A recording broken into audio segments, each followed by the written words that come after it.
Media మిత్రులందరికీ నమస్కారం. కాంగ్రెస్ ప్రభుత్వం ప్రవేశపెట్టిన బడ్జెట్ చేతిలో వైకుంఠం చూపెట్టి యావత్ తెలంగాణ ప్రజల కళ్ళల్లో కారం చల్లినట్లుంది. ఇందిరమ్మ రాజ్య స్థాపన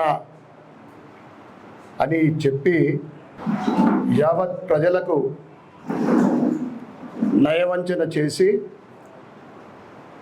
ఈ బడ్జెట్లో తెలంగాణ ప్రజలకు గొప్పలు చెప్పుడు తప్ప చేసింది ఏమీ లేదని నేను మీడియా మిత్రులకు తెలియజేస్తూ ఉన్నాను. మాటి మాటికి బడ్జెట్ ప్రసంగంలో చదివేటప్పుడు ఇందిరమ్మ రాజ్యం అని చెప్తూనే ఉంటున్నారు. మరి ఇందిరమ్మ రాజ్యం అంటే 1975లో ఆమె ఎమర్జెన్సీ మరి తెలంగాణలో తీసుకొస్తారా ఏంటిది? ఎందుకంటే గత బీఆర్ఎస్ ప్రభుత్వము పూర్తిగా ఆర్థిక పరిస్థితి దివాలా తీపించింది. మరి వీళ్ళేమో పెద్ద పెద్ద హామీలు ఇచ్చి ఆర్థిక సంక్షోభం ఆల్రెడీ ఉన్నది. మరి వీళ్ళు ఇంకా ఆర్థిక సంక్షోభాన్ని సృష్టించి తెలంగాణలో తప్పకుండా ఎమర్జెన్సీ పరిస్థితులు తీసుకొచ్చే విధంగా కనిపిస్తూ ఉంది. ఒకవైపు లా అండ్ ఆర్డర్ కంట్రోల్లో లేదు. లా అండ్ ఆర్డర్ అంటే ఎంత ఫెయిల్యూర్ అంటే ఈ ప్రభుత్వము ఒకవైపు మర్డర్లు, దొంగతనాలు, మహిళల పైన రేపులు, అరాచకాలు, ఆడబిడ్డల పైన అత్యాచారాలు, ట్రస్ట్లు ఇస్తే నిర్బంధాలు, ఇక డ్రగ్స్కి అయితే అంతు లేకుండా పోయింది. ఇక రాజకీయ పరిస్థితుల్లో చూస్తే మన ముఖ్యమంత్రి రేవంత్ రెడ్డి గారి పరిస్థితి ఎట్లుందంటే పులితోలు కప్పుకున్నట్లు గాంభీర్యంగా కనిపిస్తున్నాడు తప్ప ఆయన సీటు గ్యారెంటీయా లేదా తెలుస్తలేదు. ఎందుకంటే ఆయన అసెంబ్లీలో చూస్తే ఆయన మాట తీరు, ఆయన భయంతో ఉన్నట్లే కనిపిస్తుంది. అందుకే నేను అంటా ఉన్నా, ఇవన్నీ చూస్తూ ఉంటే ప్రభుత్వం అయితే అన్నిట్లో విఫలమై మరి తెలంగాణ అద్భుతమైన తెలంగాణని ఈ కాంగ్రెస్ వాళ్ళు ఏం చేస్తారని భయం వేస్తూ ఉంది. 6 గ్యారంటీలు, 5 డిక్లరేషన్లు, 420 హామీలు,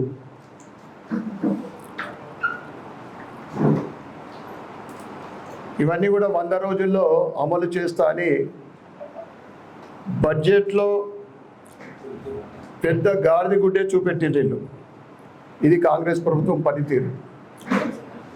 బడ్జెట్లో గాడిద గుడ్డే చూపెట్టారు. మహిళలకు ఇస్తానన్న 2,500 రూపాయలు, మహిళలకు ఇస్తాన్న ఇందిరమ్మ ఇండ్లు,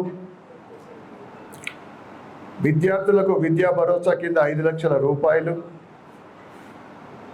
చేయూత కింద మహిళలకు 4,000 రూపాయల పెన్షను,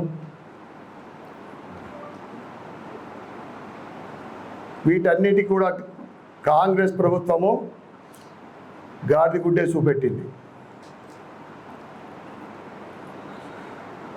డిక్లరేషన్ పేరుతో తెలంగాణ సబ్బండ వర్గాలకు మోసం చేసింది కాంగ్రెస్ ప్రభుత్వం.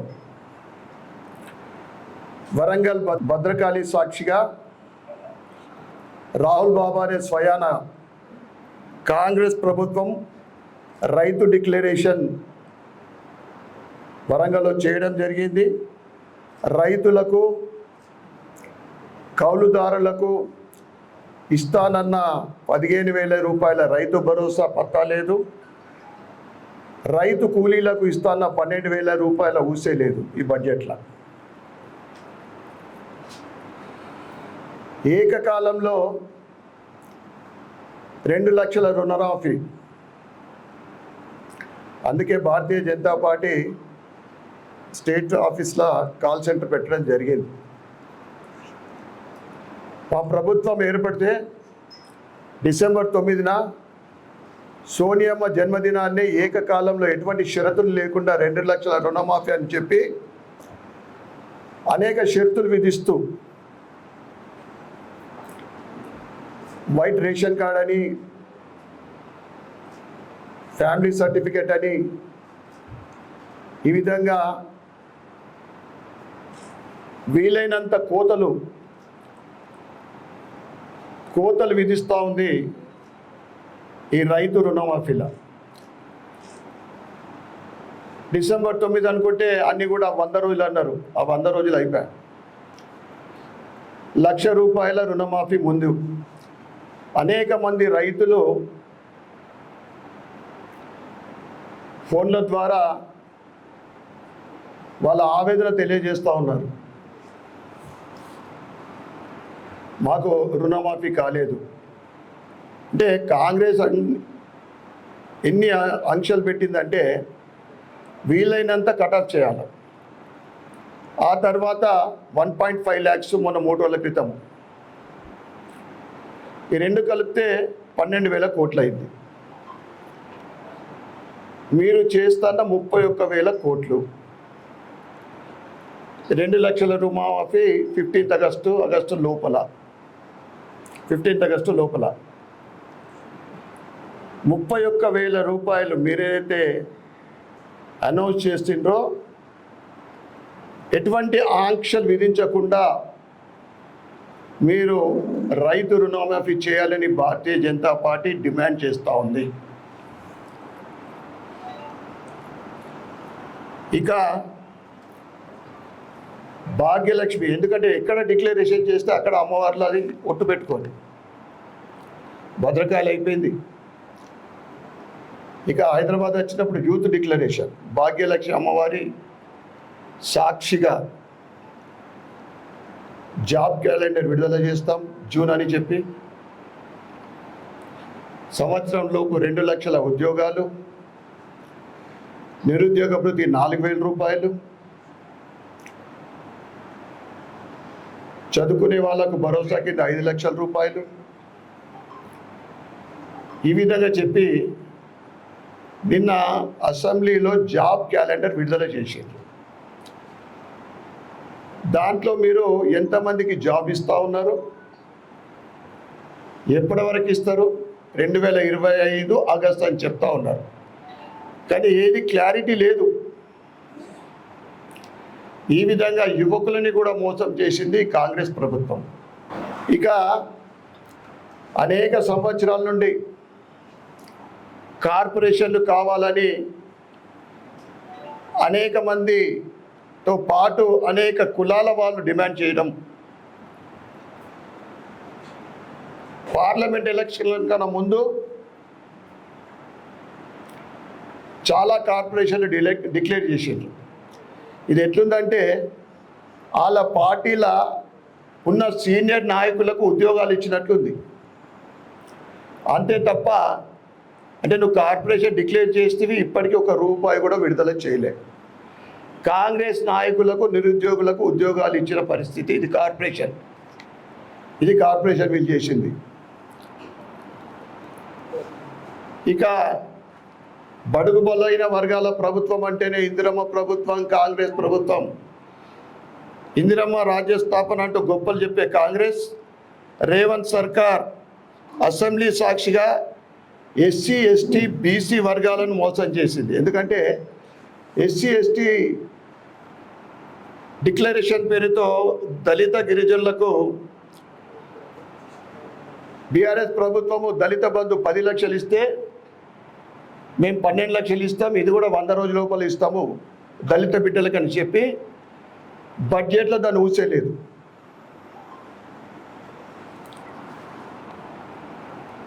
తెలంగాణలో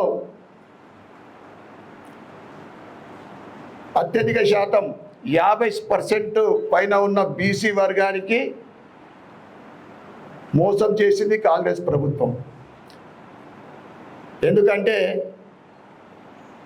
50% పైన ఉన్న బీసీలకు కేవలం 7,000 కోట్లు బడ్జెట్లో కేటాయించడం, మేము అసెంబ్లీలో కూడా మేము మా నిరసన తెలియజేసినాం, దానికి ప్రశ్నించినాం. అదేవిధంగా స్థానిక ఎన్నికల్లో 23% ఉన్న రిజర్వేషన్ని, బీసీ రిజర్వేషన్ని 42% చేస్తామని దానికి కూడా ఎటువంటి సమాధానం లేదు. బడ్జెట్లో ఎక్కడ కూడా దాని ఊసలేదు. మహిళా సంక్షేమ ప్రభుత్వం మా తెలంగాణ ఆడబిడ్డలను మోసం చేసింది ఈ కాంగ్రెస్ ప్రభుత్వం. పెళ్ళైన ఆడబిడ్డలకు కళ్యాణ లక్ష్మితో పాటు తులం బంగారం ఇస్తా అని చెప్పారు. 8 నెలలు గడిచిపోయింది, 9వ నెల నడుస్తూ ఉంది. తులం బంగారంది పత్తా లేదు. మా కేంద్ర ప్రభుత్వము మొన్న బడ్జెట్లో 6% డ్యూటీ తక్కువ చేసింది, బంగారం రేటు తగ్గింది. ఇప్పటికైనా కాంగ్రెస్ ప్రభుత్వము కళ్యాణ లక్ష్మితో పాటు తులం బంగారం ఇవ్వాలని మేము డిమాండ్ చేస్తూ ఉన్నాం. ఎందుకంటే నేను చెప్పేటన్నీ కూడా బడ్జెట్లో అసలు ప్రస్తావన లేదు, అని ఊసలేదు, ఎటువంటి నిధులు కేటాయింపు చేయలేదు. ఇక 18 సంవత్సరాలు నిండిన చదువుకునే ఆడపిల్లలకు స్కూటీ ఇస్తా అని చెప్తిరి. మరి స్కూటీలు ఇంకా తయారవుతున్నాయా? ఫ్యాక్టరీలో ఎన్ని తయారవుతున్నాయో, ఎప్పటికి తయారవుతుందో చెప్పాలని మేము డిమాండ్ చేస్తున్నాం. ఎందుకంటే ఈ విషయం కూడా బడ్జెట్లో ప్రస్తావన లేదు. ఇక మోసం చేయడం అంటేనే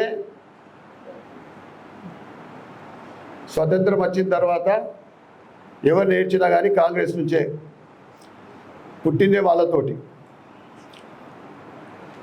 బీఆర్ఎస్ ప్రభుత్వము 1,00,000 కోట్ల పైన కాళేశ్వరం పేరు మీద ఏటీఎంగా వాడుకొని మోసం చేసిందంటే, వీళ్ళు కాంగ్రెస్ వాళ్ళు మూసీ నది ప్రక్షాళన అని దాని ఏదో పేరు చెప్పిండ్రు. మూసీ నదిని ఏం చేస్తున్నారు వీళ్ళు?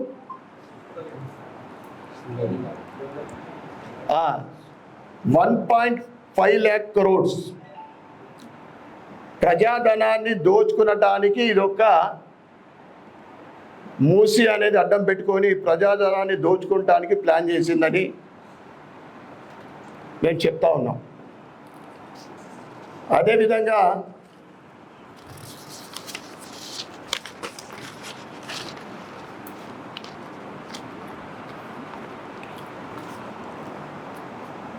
ఎక్సైజ్ విషయం వస్తే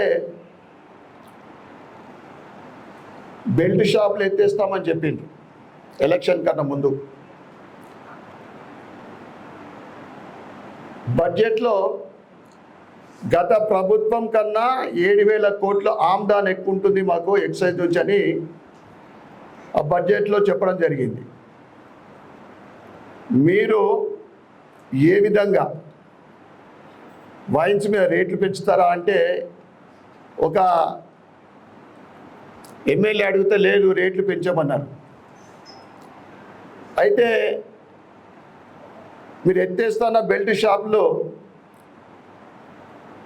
అప్పుడు ఊరికి ఒకటో రెండో ఉంటే ఇప్పుడు గల్లీకి పెట్టేటట్లున్నారు. అందుకోసమే 7,000 కోట్ల ఆమ్దాన్ పెంచాలంటే మరి అదే మార్గం ఉన్నట్లు అనిపిస్తుంది. అంటే తెలంగాణ యువకులకు ఉద్యోగాలు ఇవ్వక, పని కల్పించక, మోసం చేసి తల్లిదండ్రులకు భారమై ఏ గల్లీకి వెళ్ళినా కానీ బెల్ట్ షాపులు చేయడానికి మీ ప్రభుత్వం ప్రజలు ఎన్నుకున్నది. మోసపూరిత హామీలతోటి, అబద్ధపు మాటలతోటి గద్దెనెక్కిన మీరు మీ ప్రతి గ్యారంటీని, ప్రతి హామీని మీరు అమలు చేసే వరకు భారతీయ జనతా పార్టీ మిమ్మల్ని వదిలిపెట్టది. కేవలం అధికారమే పరమానదిగా, అధికారమే ఇంపార్టెంట్. ముఖ్యంగా ఈ కాంగ్రెస్ ప్రభుత్వము అన్ని వర్గాల ప్రజలని ఈ బడ్జెట్లో మోసం చేసింది. తప్పకుండా మీరు ఏదైతే బడ్జెట్లో ప్రవేశపెట్టినాయో అన్నీ కూడా అమలు చేయాలా, మిగతా మీ హామీలు కూడా అమలు చేయాలని భారతీయ జనతా పార్టీ తప్పకుండా డిమాండ్ చేస్తుంది, నిలదీస్తుంది, మిమ్మల్ని ప్రశ్నిస్తుంది తెలియజేస్తూ ఉన్నా. మీడియా మిత్రులు చాలామంది నేను అసెంబ్లీలో మాట్లాడిన విషయం చాలామందికి తెలుసు కూడా. ఇక్కడ కూడా నేను ఇక్కడ అధికారులు కలెక్టర్ గారితో కానీ, మున్సిపల్ కమిషనర్ తోటి కానీ, ఆర్డీఓ గారితో కానీ అర్బన్ సమస్యలపైన, ప్రజలకు కలుగుతున్న సమస్యలపైన అనేక సార్లు మాట్లాడడం జరిగింది. నిధులు అడుగుతూ ఉంటే ఈ డెమోక్రటిక్ మన దేశంలో ఈ కాంగ్రెస్ మన డెమోక్రసీ పాటిస్తుందా లేకుంటే డిక్టేటర్షిప్ చేస్తుందా అని అనుమానం వస్తుంది. ఎందుకంటే డిసెంబర్లో ప్రభుత్వం ఏర్పడ్డ తర్వాత జనవరిలో 10 కోట్ల స్పెషల్ ఫండ్ ప్రభుత్వం విడుదల చేసింది. నేను సుమారు 20 రోజుల క్రితం కలెక్టర్ గారికి ఫోన్ చేసిన, ఎవరైనా ప్రపోజ్ చేసిండ్రా? ఎందుకంటే ఇన్ఛార్జ్ మినిస్టర్కే అధికారాలు ఇచ్చిండ్రు అని ప్రభుత్వం తరఫు నుండి అనుకుంటా ఉంటే, నేను ఇన్ఛార్జ్ మినిస్టర్ అడిగితే పూర్తి సమాధానం ఇయ్యాడు, నీళ్ళు మింగుతాడు. కలెక్టర్ గారికి చెప్తే ప్రపోజల్ పంపలేదన్నాడు. నేను ప్రపోజల్ పంపిన 10 crores 3.5 crores education, water works and maintenance పోగా 6.5 crores. నేను ప్రపోజల్ ఎట్లా పంపిన అంటే, స్టామ్ వాటర్ 3-4 చోట్ల నగరంలో భారీ వర్షం పడితే నీరు నిలిచిపోయి అనేక కాలనీలలో నీళ్ళు వస్తూ ఉన్నాయి. స్టామ్ వాటర్ కోసం 1 crore, అది కూడా ఏదైతే బోధన్ బస్ స్టాండ్ సైడు మేజర్గా ఉందని ఫస్ట్ ఆ ఏరియా కోసం 1 కోటి రూపాయలు. రాజీవ్ గాంధీ స్టేడియం అనేక సంవత్సరాల నుండి ఎట్లుందో అట్లనే ఉంది, దానికి 1 crore రూపీస్. మిగతా 4.5 crores 60 డివిజన్లకు మీరు డివైడ్ చేయాలి అభివృద్ధి కోసం, రోడ్ల కోసం, డ్రైనేజ్ల కోసం అని నేను కలెక్టర్ గారికి ప్రపోజల్ పెట్టా. మున్సిపల్ కమిషనర్ గారికి కూడా నేను ఫార్వర్డ్ చేసిన. 3 రోజుల తర్వాత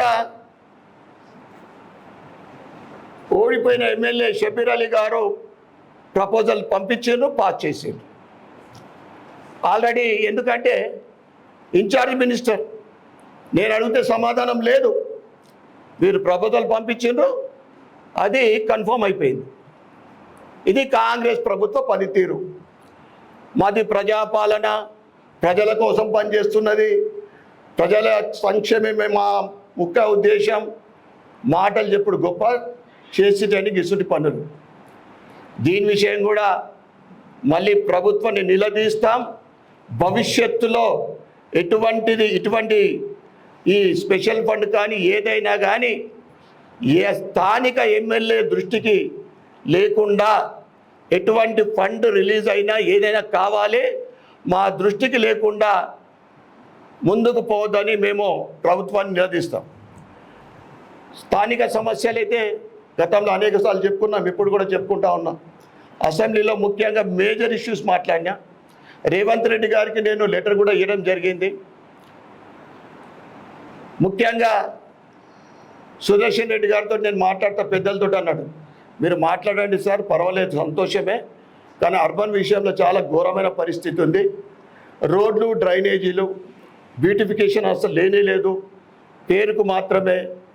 చాలా ఇష్యూస్ ఉన్నాయని చెప్తే తప్పకుండా దీనిపైన నేను మాట్లాడి అని చెప్తే, నేను ఇన్ డీటెయిల్గా అర్బన్లో డెవలప్మెంటే ముఖ్యంగా రోడ్లు, డ్రైనేజీ, సర్కిళ్ళ డెవలప్మెంటు, కొద్దిగా గార్డెనింగ్, ఇటువంటి దానికి నేను ఎస్టిమేషన్ చేసి ఆయన అమెరికా రాగానే ఆయనకి స్వయంగా నేను ఇస్తున్నా.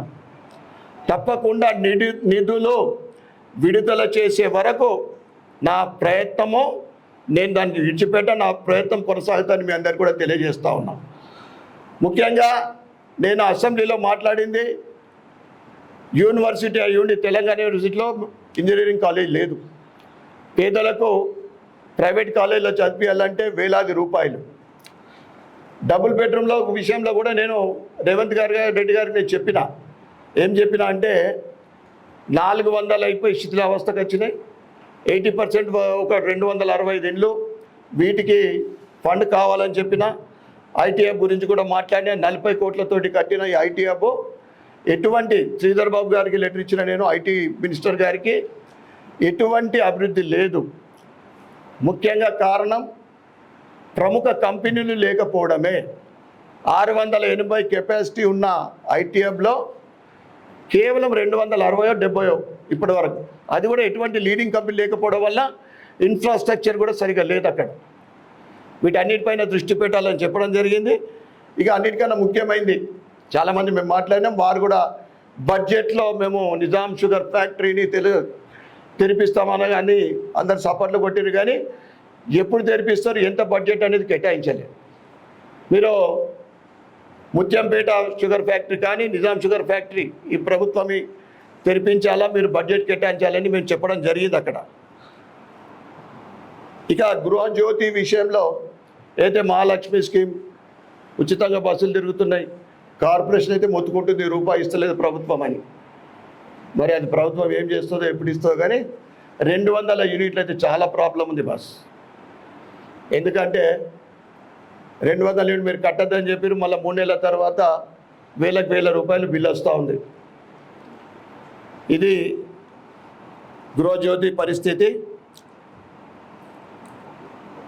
ఇది బడ్జెట్ ఓవరాల్గా చెప్తే ప్రజలకు మోసం చేసి, కళ్ళల్లో కారం కొట్టి, అరచేతులు స్వర్గం చూపెట్టినటువంటి ఇది.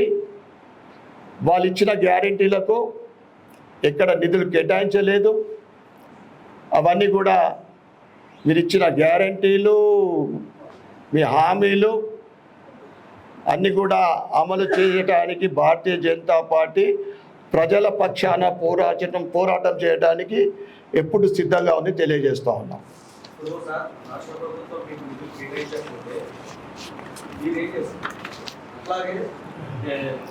ఇంకోటి కూడా చెప్తున్నా బాస్, కేంద్రము మాకు బడ్జెట్లో సహకరించలేదు అని చెప్తా ఉన్నారు. ఇవన్నీ కూడా రాష్ట్రంలో భారతీయ జనతా పార్టీ ఎదుగుదలని చూడలేక, మొన్నటి పార్లమెంటులో 8 సీట్లు గెలవడం, భవిష్యత్తులో భారతీయ జనతా పార్టీ 2028లో ప్రభుత్వం ఏర్పడుతుంది ఖచ్చితంగా ప్రజలు ఎక్కడ చెప్తే అక్కడ చెప్పుకుంటున్నారనే అసెంబ్లీలో ఏకపక్షాన నిర్ణయం తీసుకొని వాళ్ళు దాని డిసిషన్ తీసుకున్నారు. మేము దానికి ఎండగట్టినాం కాంగ్రెస్కు. వాళ్ళకు గత 10 సంవత్సరాల్లో 9 లక్షల కోట్ల అభివృద్ధి. ఇప్పుడు ట్రిపుల్ ఆర్ రింగ్ రోడ్డుకు 300 కోట్లు, రైల్వేస్ కానీ, రోడ్స్ కానీ, సబ్కా సాత్ సబ్కా వికాస్ భారతీయ జనతా పార్టీ నినాదం. ఏ రాష్ట్రంలో ఏ రాజకీయ పార్టీ ఉన్నా కానీ సరి సమానంగా ఉజ్వల యోజన గ్యాస్ సిలిండర్లు కానీ, ఈ ముద్రా లోన్లు కానీ, ఆవాస్ యోజన కింద ఇండ్లు కానీ, రాజకీయ పార్టీలకు అతీతంగా 2047 వరకు భారతదేశాన్ని విశ్వగురువుగా చేయడానికి 6 నిమిషాలు పాటు పడుతున్న నరేంద్ర మోడీ గారి గురించి మాట్లాడే హక్కు వీళ్ళకు లేదని నేను తెలియజేస్తూ ఉన్నా. ఇలా ప్రపంచంలో ఎక్కడ చూసినా కానీ భారతీయ జనతా పార్టీ భారతదేశం గురించి మాట్లాడుతూ ఉన్నారు. ఇవాళ నరేంద్ర మోడీ గారి పరిపాలన గురించి ప్రపంచ దేశ నాయకులు పొగుడుతూ ఉంటే వీళ్లకు తట్టుకోలేక 10 సంవత్సరాల ప్రతిపక్ష హోదా లేకుండా 10 సంవత్సరాల తర్వాత 100 సీట్లు గెలవలేని ఈ కాంగ్రెస్ భారతీయ జనతా పార్టీ గురించి మాట్లాడుతూ ఉంది ఈరోజు. 99 సీట్లు వస్తేనే కాలర్ ఎగిరేస్తూ ఉన్నారు. 542 సీట్ల 42లో మీకు 99, మీరేదో 199 అనుకుంటున్నారు. హిందువుల మీద మొట్టమొదటి లోక్సభ సమావేశంలో హిందువుల మీద ఎట్లా ఏ విధంగా విషపూరితమైన మాటలు మాట్లాడారో మనమందరం చూసినాం. ఇది కాంగ్రెస్ నీతి, నిజ స్వరూపం అన్నమాట. ఇది కాంగ్రెస్ ఇవాళ కేంద్ర ప్రభుత్వము నిధులు విడుదల చేయకుంటే రాష్ట్ర ప్రభుత్వం ఒక్కరోజు కూడా ప్రభుత్వం నడపలేదు. ఇది పక్కా. తప్పకుండా రాష్ట్ర ప్రభుత్వము సహకరించాలి. మేము వాళ్ళకి ఎంబడపడతాం. లేకుంటే వాళ్ళు మర్చిపోతున్నారు, కేంద్రంలో ఉన్నది భారతీయ జనతా పార్టీ ప్రభుత్వము.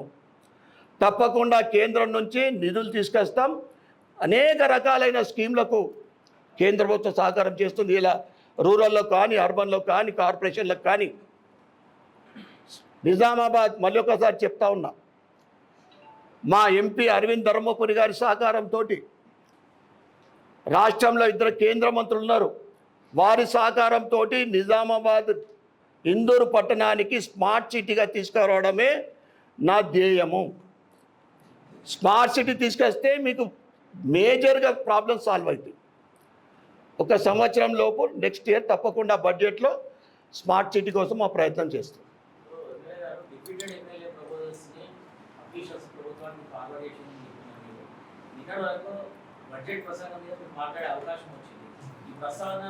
తీసుకొచ్చిన ఈ 10 కోట్లది చక్కెర కొడుతూ ఉంది. 5 నెలల నుంచి చక్కెర కొడుతుంది.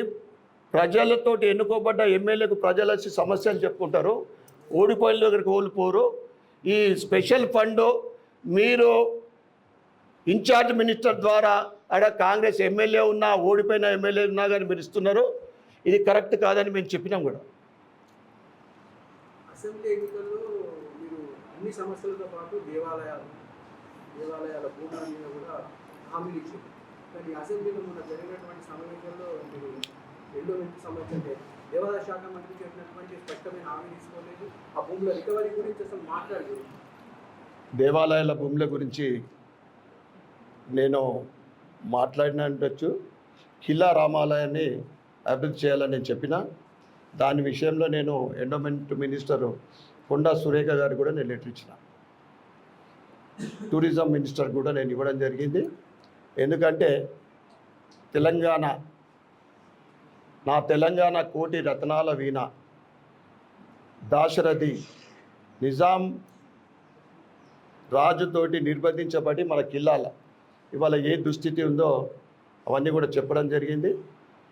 బట్ భయ్యా 10 సంవత్సరాలల్లో నిజామాబాద్ ఎంత వెనుకపడిపోయిందంటే అర్బను ఇంత తొందరగా అన్ని సమస్యలు తీరాయి. కానీ అన్నీ కూడా ఒకటి అన్నిటి మీద మేము దృష్టి పెట్టినా తప్పకుండా మా గోల్ డెవలప్మెంట్, ప్రజలకు సేవ చేయడం. ఏదండి? ఎస్ ఒకటి కాదు, 60 కోట్లు FIDC ఫండ్, 61 కోట్లు, 100 కోట్లు, 200 కోట్లు.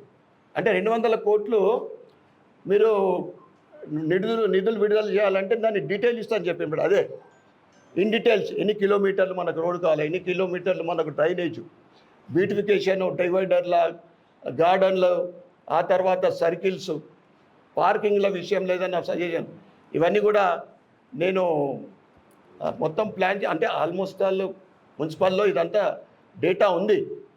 ఇంకా కొద్దిగా ఒకసారి మీటింగ్ పెట్టుకొని ఇంకేదన్నా అంటే కలెక్టర్ గారి దగ్గర మున్సిపల్ కమిషనర్ గారితో R&B మరియు రెవెన్యూ వీళ్ళందరం కలిస్తే ఒకసారి ఫైనల్గా మనకు ఏమి అవసరం ఉంది నేను లెటర్ ఇస్తాను బాస్. తప్పకుండా అంటే ఒకటి ఇవన్నీ ఇచ్చిన 5.